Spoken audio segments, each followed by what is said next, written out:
What's going on? Welcome into the Buffalo Bills halftime show on Bills Chat. I am Josh McCarty. The Bills trail the Dolphins by a score of 16-0. Imagine hearing that score if you haven't been able to watch any of this game so far. The Bills are putting on a disaster class. I don't know how else to say it. The game started out about as beautiful as you could expect. 3 plays in, Tua throws an interception to Cole Bishop, who was the star of the show last week against Kansas City. And then the Bills get the ball. It gets to 4th and 1. McDermott punts. And, I'm not, there's so many things that went wrong in the first half, but even then, it was just like, just go get it. Like this team is looking for a reason to quit. They traded away one of their best players in Jalen Phillips last week. And this is a Dolphins team that the Bills have owned. They are down 4 or 5 of their best cornerbacks at this point in time. But instead, you give them the ball back. They go down and get a touchdown. And then the Bills get the ball back. And when the Bills have the ball, they are running some of the least creative plays you can ever see. It's crossing routes. There was a 3rd down call where it was 3 stop routes and then a swing pass to James Cook. I don't know what you were expecting to accomplish with that. And I can't emphasize enough. This is a defense on Miami that is starting practice squad level cornerbacks out there against the Bills. And they trade away their best pass rusher last week. And maybe their second best pass rusher, Chop Robinson, is not playing. There is no excuse for the Bills to be struggling as much as they are against this team. But they are. And it's 16-0 at halftime. It looked like at one point in time, the Bills had a drive going, and then James Cook fumbled as he was going to the ground. It was a great play by the defender. Cook had the ball in his left hand, the hand that was closest to the sideline, what you want to see there, and it just knocked out. It was a great play, but you're seeing Max Harrison, kind of have his welcome to the NFL moment today by Jalen Waddle. How much do we want to talk about the Jalen Waddle story that came out today? If you haven't seen it, NFL Network is reporting that the Bills were aggressively trying to trade for Jalen Waddle, and the Bills were aggressively trying to trade for Jalen Waddle. Grossy raid. What is the Grossy raid? And the Bills were not willing to give up their first round pick in 2026. So when a report like that comes out, you have to ask yourself, why is this getting out? Why is this getting out? And the common sense reaction is the Bills wanted this out. Oh, thank you, Tom Grossi, for the raid. The reason why it's getting out is because the Bills clearly thought this was going to be a good look for them. Brandon Beane got a lot of hate for not making a deal at the deadline for a receiver. And I think this was the Bills' way of being like, no. We were really aggressive about making a move for the receiver. What we didn't do is we just ran into a bunch of teams who wouldn't deal with us. And then buried in that story was the Dolphins would have traded them Jalen Waddle if they'd been willing to part with their 2026 draft pick. Now, fast forward, Jalen Waddle's the star of the game so far today. And the Bills can't throw anybody open against a secondary with nothing but practice squad receivers. We do have a bunch of Pats fans in here. I think we got a raid from a Patriots crew. Hey, look, at the way it's going right now, the Bills are the laughing stock of this week. There's no other way to put it. You beat the Kansas City Chiefs last week in a game that really does give you a leg up in your division. Not your division, in your conference. You've already beaten the Ravens, you've beaten the Chiefs, and now you have a shot to get New England down the road. And this is a layup spot. I was saying all week, don't play Joey Bosa. Don't play James Cook. This is the kind of team that you should be able to put down with second and third teamers. And the Bills have Joey Bosa out there in a cast.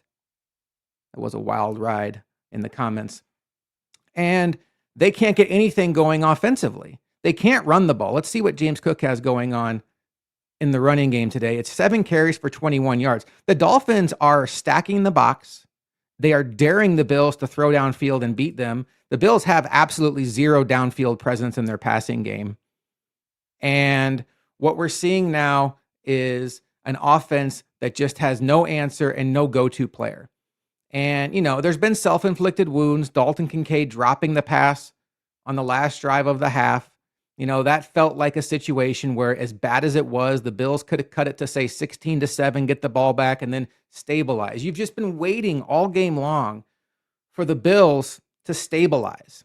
There's a good question in chat I want to get to from Eric Gump, but when you're down by a team like this, to a team like this with the Dolphins, and you're the better team, you just need that moment. You need something to happen that's like, oh, okay, this is why the Bills were a 9-point favorite. Okay, that first half was fun, and it never came. Maybe it was going to come on the drive where James Cook fumbled. No. Maybe it was going to come on the drive where Dalton Kincaid drops the pass. No. And now it's pouring down rain at the end of the first half. Eric Gump asks, what is the difference between trading the 26 first or the 27 first? If Waddle was needed, who cares which one Miami wanted? So I have two different ways I want to answer that for you, Eric Gump. One, I would say I would rather give up the 26 first than the 27 first if I'm the Bills, because it's a value proposition.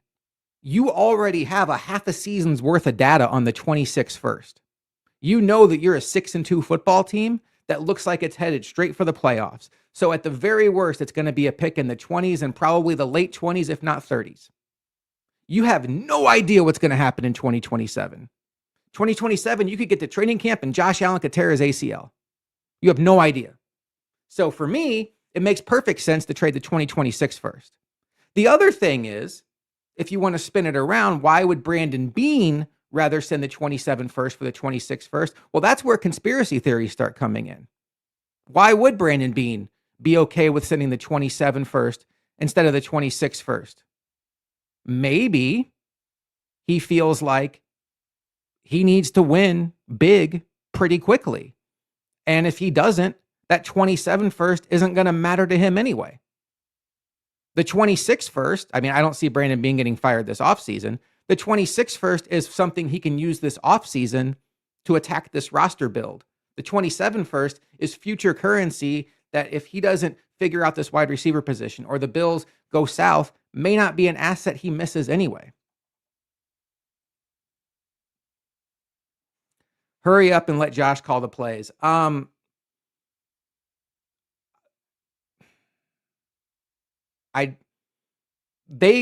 They should not have much difficulty overcoming a 16-point deficit to this Miami Dolphins team. The level of talent they are putting out there on defense is something that this Bills team, if they are as good as we think they are, should have no problem going up and down the field. This should be a situation where after the first drive in the second half, the Bills are down by 9, then they get refocused, they get a quick 3 and out, they get the ball back, and now it's a ball game. I think we're going to need to see Josh Allen run. I did not expect to say that in Miami. You do get the sense the Bills are holding on to certain things. I'm not saying that they're hiding special plays or anything like that, but one thing we've seen them be hesitant to do in regular season games, particularly games they're supposed to win by a comfortable margin, is let Josh Allen run. And sorry, today you got to do that because nobody's getting open. When they are getting open, they're not catching the ball. And how many bubble screens are we going to call until we realize that they aren't working? Thank you, Beane, for getting no wide receivers. At the end of the day, Brandon Beane can only trade with people who are willing to trade with him. So if you call Miami, which, why not make that same offer to New Orleans for Olave or Jacksonville for Brian Thomas, not your division rival? Maybe he did. But if Miami says no, then that's all you can do. But if the story is true, that the difference between that deal getting done was you giving up your 2026 first or your 2027 first, holy cow. I don't know who in Buffalo Bills PR thought that would be a good idea to leak to the national media, because that's what happened. The story was leaked by the Bills to make the Bills look good. After a week of people saying, "Oh, Brandon Beane sat on his hands. He's afraid to make a deal." We know it's extreme.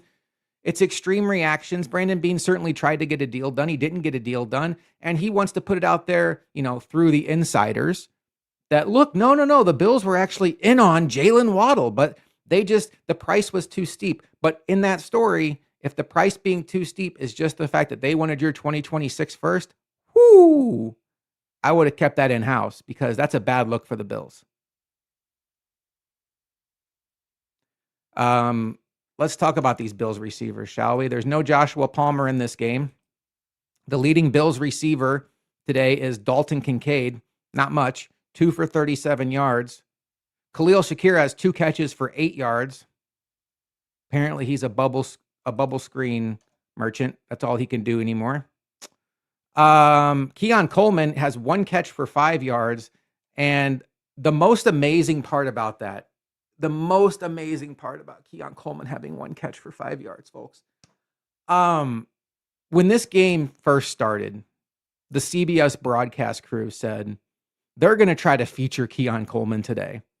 That's not nothing. The Bills tipped them off to that.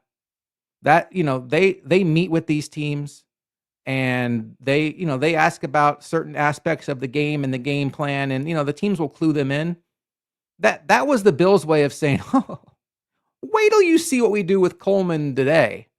Well, 30 minutes of football, you got 1 catch for 5 yards. Cool. We'll see what happens. Let's see. James Cook has 2 catches for 4 yards. I guess the good news is they're throwing to the running backs because Ty Johnson has 1 catch for 8 yards.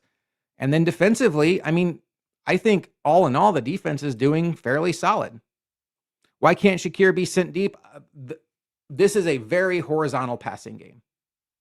That's just is what it is right now, Air Gump.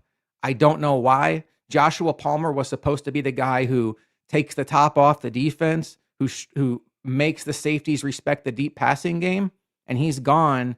It sure does feel like there should be enough here, particularly against the cornerbacks that they're facing today, to stress the Miami defense vertically as well as horizontally, but it's not happening. I think Shakir could certainly go deep. You could send Dalton Kincaid deep. Elijah Moore, Curtis Samuel. At this point in time, shoot, why not just do a back shoulder fade to Keon Coleman, see what happens? What's the worst that happens? But this has been a miserable first half. Every frustration that Bills fans felt from the trade deadline came through in the first half. And unfortunately, for those of us who are sick and tired of the Bills winning games and feeling like fans are upset about it, there's no path to be happy about this game now. None. The Bills lose this game, it is as bad of a loss as we have seen since the Bills lost 9-6 in Jacksonville a couple years ago, or was it 9-3, whatever it was, when the Jaguars were getting ready to fire Urban Meyer. If the Bills win this game, which I think is still very much on the table because of the opponent, it's not going to be like, woohoo, go Bills. No, it's going to be annoyance and frustration and another one of those weeks. But at the end of the day, the only thing that matters is the standings. The Patriots are beating the Buccaneers right now. The Chiefs have the week off. The Bills have 23 yards rushing, 67 yards passing, and they have to figure out a way to get it going and get it going fast because boy, oh boy, is this game going to look very, very bad in the standings if it ends up being a loss when you add them all up at the end of the year and try to figure out who's where in the playoff seeding. So with that in mind, Luca and I will be back. The second half's getting ready to kick off now. Luca and I will be back tomorrow morning for Bills-Dolphins postgame, Bills Chat. And then we'll be back Wednesday for Bills Chat Live, first look at the Bills and Buccaneers. And then I'll be back next week, hopefully for a better edition, a more fun edition of the Bills Chat Halftime Show. I'm Josh McCarty. Enjoy the second half. Go Bills. And holy cow, please turn it around.